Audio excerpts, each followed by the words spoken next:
Thank you for joining us today. My name is Errol Pine. Today I will be discussing the Southern Pipe and Supply, um, and my recommendations for what we can do to improve um, life for our disabled employees. I am a former employee who happens to be a disabled veteran. Some practices that I noticed were concerning, which inspired me to make this recommendation report.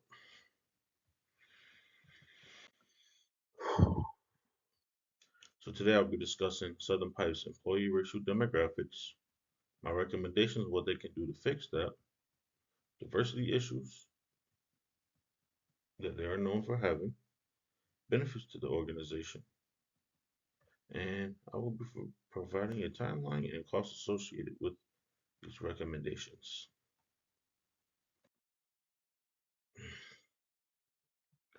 So as you can see by this chart, 62.8% of current employers are white, 27.9% are black or African American, 7% are Hispanic or Latino, 2.3% are Asian. These statistics are gathered from Zapier.com. Um, so, Southern Pipe services the southeast portion of the United States, including states such as Florida, Georgia, Alabama, South Carolina, North Carolina, and one more, Louisiana, which the headquarters are there. Most communities that they are serviced, they are not predominantly white. So this is why this chart right here is an issue. The disparity in demographics is bad optics for the organization. I searched for hours and could not find any representation of disabled employees in the company. Now, when I worked there, I happened to be a disabled veteran, and there was no accommodations for myself or anyone, any of the older people that were there either, who were also disabled. We pretty much told to just hide it, get the job done.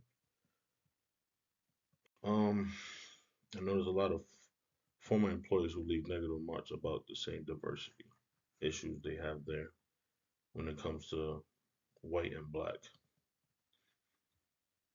as I can speak from this experience.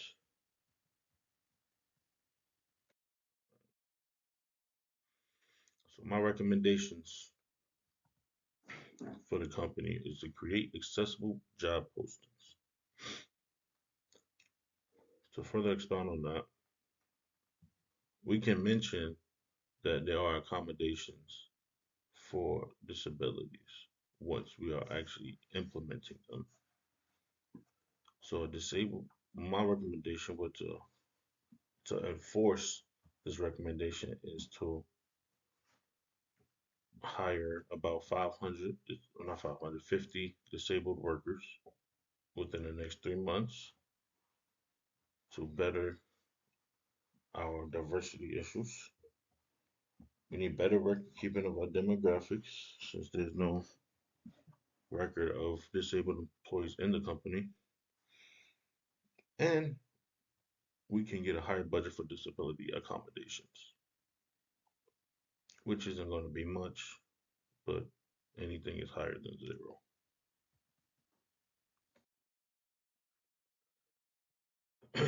So through my research, some issues that I ran across was I noticed every year since 2020, Southern Pipe has finished lower on the top 100 Fortune Best Workplaces list.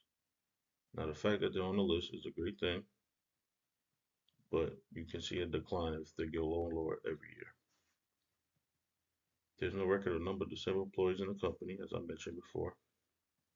60% of the colleagues are white, about 62, while 88% are men. This ratio is extremely high compared to competing companies.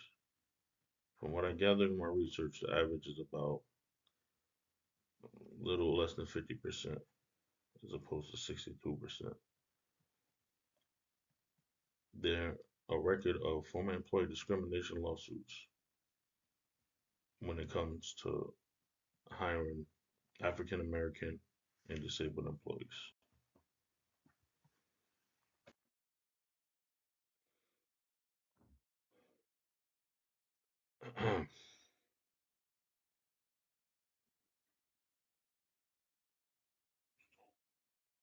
So some benefits this can bring to the organization would be promotion of diversity and inclusion within the workplace.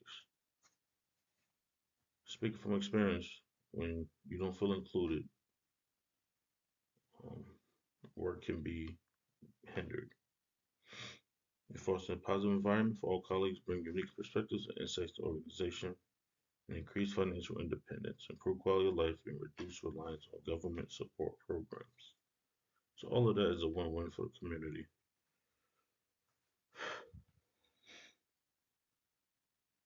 Alright,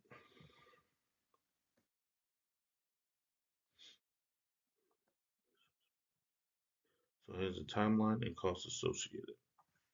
Assess current practice and policy to identify areas for improvement. What that means is take a look around and see what you can do to improve people's morale, employees' morale. Allocate resources and budget for accessibility, accommodation, equipment, and technology. That can be something as simple as installing a ramp, modifying a restroom, or purchasing assistive technology. All right, and monitor progress, collect feedback, and make necessary adjustments to the hiring plan. So what I mean by that is, once you do everything I spoke about in previous slides, ask people how they feel their improvements. That would be collecting feedback and take the feedback serious. Make necessary adjustments. Mm. $500 budget is all that's needed for basic disability accommodations. This is very true. A disability accommodation can be as simple as moving a filing cabinet. According to Richard Dodds, most many accommodations are discovered as the job goes on. Many accommodations don't cost anything. Simple voice input technologies cost as little as $300 at Office Max. So as you can see, this takes a little effort to try and improve employees' morale. Thank you.